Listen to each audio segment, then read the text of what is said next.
بسم الله الرحمن الرحيم الحمد لله رب العالمين والصلاة والسلام على خاتم المرسلين وعلى آله وصحبه أجمعين. Chers frères et sœurs, assalamu alaikum wa rahmatullahi wa barakatuh. Bienvenue dans cette émission Lumière du Coran, dans laquelle nous nous arrêtons chaque fois sur un passage du Coran, quelques versets pour les analyser, les commenter et en tirer quelques enseignements. Le passage sur lequel nous allons nous arrêter aujourd'hui, en fait, c'est un verset de Surat Al-Qasas, le récit, la sourate 28. Dans ce verset-là, c'est le verset 77 de la sourate, le récit, Allah subhanahu wa ta'ala nous dit « Recherche à travers ce que Dieu t'a donné la demeure dernière. » Ce que Dieu t'a donné en bien, quelle que soit sa nature, tous les biens qu'on a, matériels, de toutes sortes et autres. Recherche à gagner, acquérir à travers ce que Dieu t'a donné, la demeure dernière. Et n'oublie pas ta part en cette vie. Et sois bienfaisant comme Dieu a été bienfaisant envers toi. Et ne recherche pas la corruption sur terre, car Dieu n'aime point les corrupteurs. Eh bien, dans ce verset, nous avons un certain nombre de recommandations. Recherche l'au-delà, n'oublie pas ta part ici-bas, sois bienfaisant comme Dieu l'a été envers toi, et ne sème pas la corruption ou ne recherche pas la corruption sur terre. Dans ces 4 recommandations, la première d'abord, celle qui nous dit vise à travers ce que Dieu t'a donné de gagner l'au-delà, la demeure dernière. Et n'oublie pas ta part dans ce monde, ta part ici-bas. À travers ce début du verset, Allah subhanahu wa ta'ala nous donne un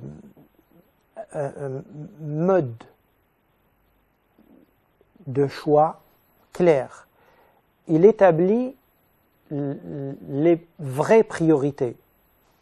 Et il nous dit que la priorité que vous devez viser à travers cette vie, à travers les années que vous passez ici sur terre, et à travers les moyens dont vous disposez que Dieu vous a permis, ce qui doit être votre objectif premier, eh bien, c'est de gagner le paradis, gagner l'au-delà. La plupart des moyens que vous avez doivent être orientés dans cette direction-là, vers cet objectif-là.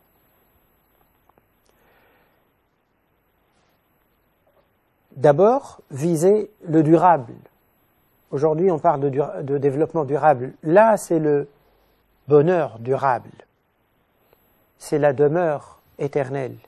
Eh bien, Allah subhanahu wa ta'ala nous dit, misez d'abord sur ça. Visez cet objectif-là. Bien sûr, il va nous dire tout de suite après, ça ne veut pas dire que vous allez tourner le dos à la vie sur terre et vous allez vivre en ascète. Non.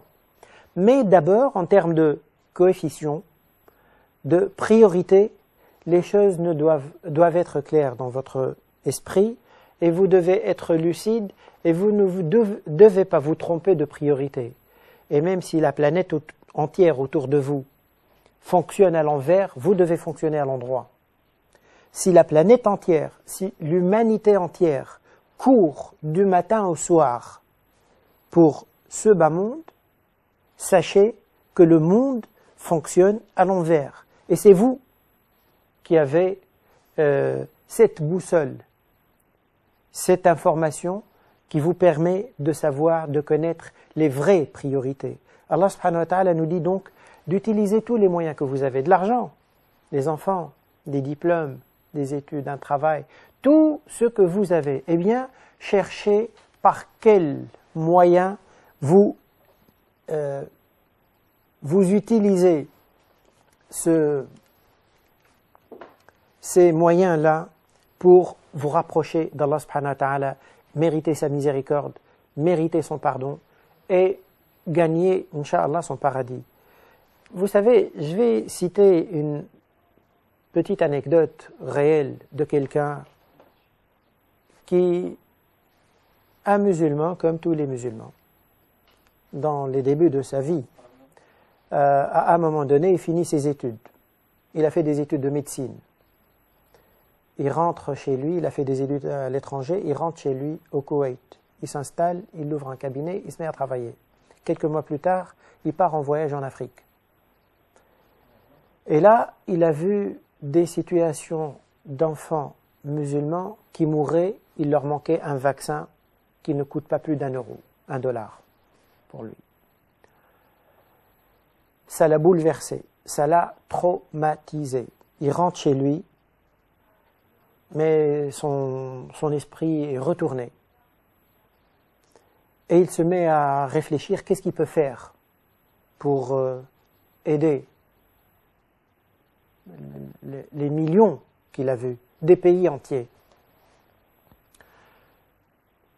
Il établit une sorte de projet, il en parle autour de lui, puis il décide de mettre en place une association humanitaire pour s'occuper de pays africains. Il imprime des bons, il fait une campagne de sensibilisation, il arrive à convaincre certains pour s'abonner pour faire des dons réguliers, moyens, supportables mais réguliers, durables. Et puis il repart. Et puis il commence à faire des va-et-vient entre son pays et l'Afrique. Et ces va-et-vient commencent à devenir, son séjour en Afrique devient de plus en plus lent. Il restait pratiquement toute l'année, puis il s'est installé, et puis il revenait voir ses enfants, puis un jour il décide de prendre la famille, il ferme son cabinet, il s'installe définitivement en Afrique. Jusqu'à sa mort, qu'Allah l'ait par sa miséricorde, il est mort l'année en 2012. Eh bien, le travail qu'il a fait, l'association qu'il a montée, qui a apporté de l'aide humanitaire, elle a réussi sur sur une période de entre 25 et 30 ans. Son œuvre a dû durer environ 30 ans. Il est resté médecin, bien sûr. Il courait de village en village, il mettait en place des dispensaires, il gérait des équipes de soins, etc. Et puis, il faisait plein d'actions en même temps, d'aide, d'enseignement, de soins, de da'wa, leur parler de Dieu. Ce travail qu'il a fait a réussi à se développer sur un peu moins d'une trentaine d'années sur 40 pays africains. Son réseau s'est installé dans 40 pays africains. Il a creusé des milliers de puits, il a ouvert des milliers d'écoles, des milliers. Il a pris en charge la scolarité d'enfants qui ne pouvaient pas être scolarisés. L'association, sur les 30 ans bien sûr, elle a pris en charge environ 500 000 élèves et étudiants. Et par le travail également de prédication, par le biais de personnes autour de lui, d'équipes qu'il a mises en place pour parler aux gens de l'islam surtout, qui s'est trouvé à agir dans des pays, dans des régions de pays qui étaient musulmans, qui ne le sont plus, qui ne savent plus du tout ce que c'est l'islam. C'est-à-dire, ils ne prient pas, ils mangent le porc, ils ne sont plus musulmans. Ils ne sont plus musulmans. Il a des témoignages bouleversants. Eh bien, par des petites chaînes de radio en langue locale, en dialecte, etc., il a réussi, sur les 30 années, à ramener à l'islam 10 millions d'êtres humains. Et puis, il est parti avec ce bilan-là, rencontrer Allah subhanahu wa ta'ala. Il a commencé sa vie médecin. Il a fait des études, entre guillemets, profanes. Il a fait des études normales. Mais parce qu'il a compris, lui, que de ce que Dieu m'a donné, qu'est-ce que je dois en faire? Qu'est-ce que je dois atteindre comme objectif? Ici, sur Terre, il aurait vécu également les 30 années sur Terre, il aurait ouvert un cabinet, développé le cabinet, il aurait eu, et puis après il serait parti, les mains vides, ou presque vides. Lui, Allah subhanahu wa ta'ala lui a donné cette capacité de viser l'essentiel et de partir avec un bilan considérable. N'oublie pas ça, vise parce que Allah subhanahu wa ta'ala t'a donné la vie dernière, la demeure dernière, et n'oublie pas ta part ici-bas. Nous reviendrons à l'analyse de ce verset dans quelques instants. Barakallahu fikum pour votre attention. On se revoit dans quelques instants. Rahman Rahim, alhamdulillah, wa salatu wa salamu ala rasulillah. Chers frères et sœurs, nous reprenons l'analyse de ce verset 77 de Surat Al-Qasas, la sourate, le récit, la sourate numéro 28, dans lequel Allah subhanahu wa ta'ala nous dit recherche à travers ce qu'Allah subhanahu wa ta'ala t'a donné la demeure dernière et n'oublie pas ta part en cette vie. Sois bienfaisant comme Allah a été bienfaisant envers toi et ne recherche pas la corruption sur terre car Dieu n'aime pas les corrupteurs. Nous avons vu d'abord le premier point, c'est que Allah subhanahu wa ta'ala nous établit ici une priorité de ce que vous disposez, de ce que vous avez. Qu'est-ce que vous devez chercher à gagner, à acquérir? C'est comme si vous avez une fortune, et puis vous avez plusieurs choix devant vous. J'achète une voiture, j'achète un téléviseur, une machine à laver. Qu'est-ce que je fais avec? Eh bien, établis bien la priorité. Allah subhanahu wa ta'ala nous dit, de ça vise la demeure éternelle, ultime, qui dure. Cette vie, alors, cette vie, qu'est-ce qu'on en fait? Après l'appel, après la priorité qu'il établit, il nous rappelle l'équilibre. Il nous dit c'est vrai qu'il y a une priorité, mais une priorité ne veut pas dire exclusivité, ne veut pas dire il faut complètement renoncer à cette vie sur terre, ne vous en souciez pas du tout. Non, il nous dit n'oublie pas ta part ici-bas dans ce monde. N'oublie pas ta part. Qu'est-ce que ça veut dire? Certains, tordant le cou à ce verset, à ce bout du verset, prennent le fait qu'ils nous disent « n'oublie pas ta part ici » comme étant un appel à y plonger, à se noyer dedans. Et c'est curieux comment le comprendre parce que le début du verset n'aura plus de sens. Si on comprend le fait « n'oublie pas ta part », c'est-à-dire « prends tout ici ». Mais il y a 2 mots avant, il nous dit « vise l'au-delà ». À travers ce qu'il t'a donné, vise l'au-delà.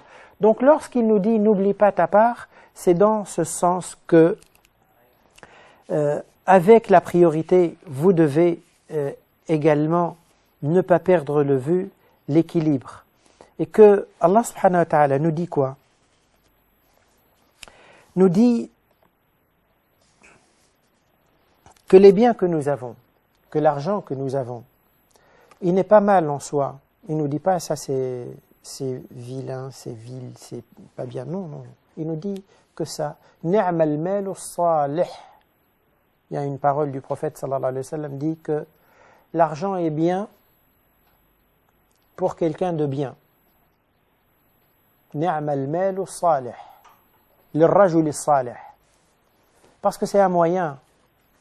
Si la personne, elle est quelqu'un de bien, avec cet argent, elle va faire beaucoup de bien. Mais si la personne, elle n'est pas bien, elle va faire beaucoup de mal. Donc, il nous dit que ces biens matériels qui nous entourent ne sont en eux-mêmes ni bien ni rien. C'est des moyens, c'est tout. C'est l'être humain qui va utiliser ce moyen dans un sens ou dans l'autre, qui va faire de lui un moyen de bien, utile, et qui va le rendre positif, donc, ou bien qui va l'utiliser d'une manière négative, qui va être négative et pour lui et autour de lui. Donc, Allah subhanahu wa ta'ala nous dit, n'oublie pas ta part. C'est-à-dire, prends ta part. Ta part, ça veut dire quoi? Ta part de ce que tu as. Quand on travaille, on gagne de l'argent. On en fait, on répond à nos besoins, on fait nos courses, on achète, on épargne, etc. Nous n'allons pas manger tout ce que nous avons gagné. Nous n'allons pas utiliser tout ce que nous avons gagné. Quel que soit, généralement, l'être humain, il laissera toujours. Et même quand il arrive au bout de son parcours sur cette terre, eh bien, il ne va pas épuiser son compte. Il ne va pas acheter des linceuls avec tout l'argent qu'il a. Il ne va consommer qu'une partie. Il partira à un moment donné, laissant derrière lui quelque chose, laissant à ses héritiers. Ça veut dire qu'il y a une part qui me revient de ce que je possède, mais il y a une part qui ne m'appartient pas, qui ne me revient pas, que je ne vais pas pouvoir utiliser. Donc Allah subhanahu wa ta'ala nous dit, prenez la part qui vous revient. Prends la part, ta part dans de bien dans ce bas monde, et pense à t'en servir pour pouvoir cheminer et aller plus loin.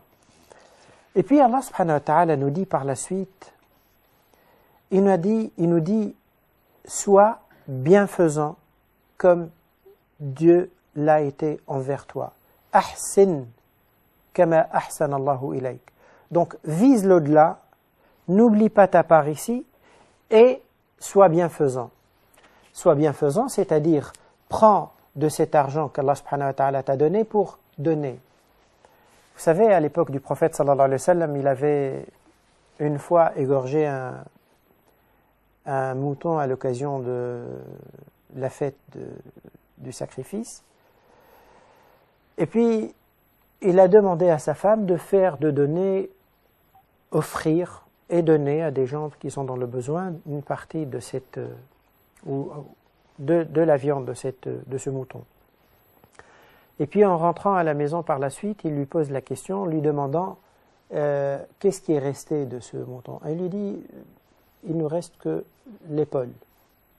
J'ai tout donné, il nous reste que l'épaule. Et le prophète sallallahu alayhi wa sallam lui répond en disant, tout le mouton nous est resté sauf l'épaule. C'est pas ce qu'on a donné qui est parti. Ce qu'on a donné, il est resté. C'est ce qu'on a donné qui est resté. C'est que je l'ai mis sur un compte d'épargne. Il n'est pas parti. Donc quand je prends, je consomme ici, je mange ici, j'utilise, j'achète, etc. Ça c'est ce qui me revient à moi. Mais le reste, ou je l'épargne, ou bien je vais le laisser derrière moi. Et c'est ce que disait le prophète sallallahu alayhi wa sallam un jour. Yaqulu al-abdu mali, mali. L'être humain n'arrête pas de dire c'est à moi, mon argent, mon argent, mon argent.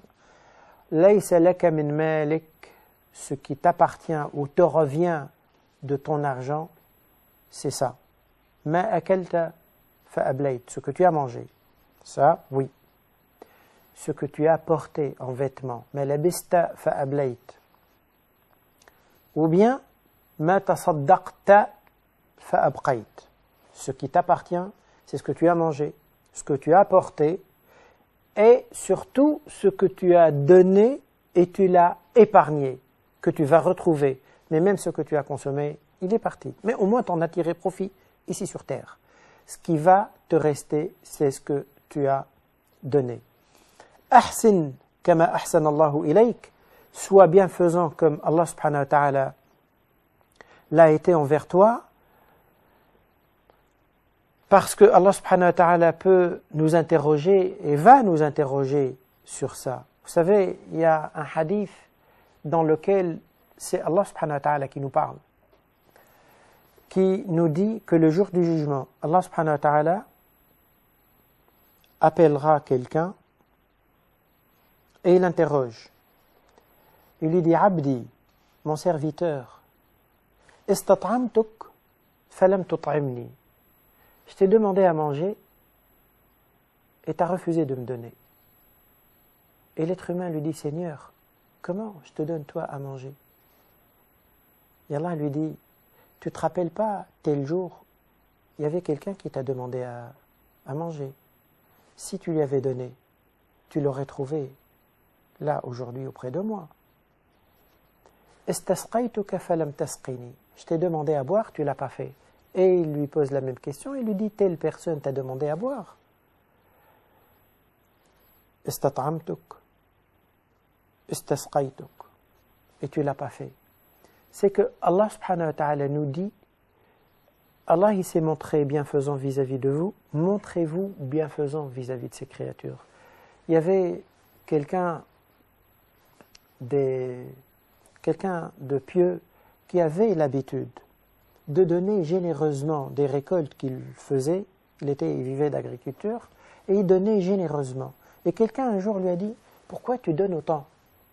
Tu peux te contenter de donner la zakat, ce qui t'incombe obligatoirement, tu peux donner juste ça. Pourquoi tu fais autant? Il répond en disant, Awadani Rabbi Ada. Mon Seigneur m'a habitué par sa générosité. Wa awadtu ibadahu ada. Et moi, pour ma part, j'ai habitué ses serviteurs la générosité. فأخشى إن قطعت عادتي أن يقطع الله عني عادته. Je crains, j'ai peur que si moi je change d'habitude avec ces créatures, eh bien lui aussi il change d'habitude avec moi. J'espère qu'Allah subhanahu wa ta'ala nous donne la force de nous inspirer de cette lumière du Coran, qu'Allah subhanahu wa ta'ala nous aide à cheminer le plus loin possible vers lui et qu'il agrée notre cheminement. Barakallahu fikum pour votre attention. Wassalamu alaikum wa rahmatullahi wa barakatuh.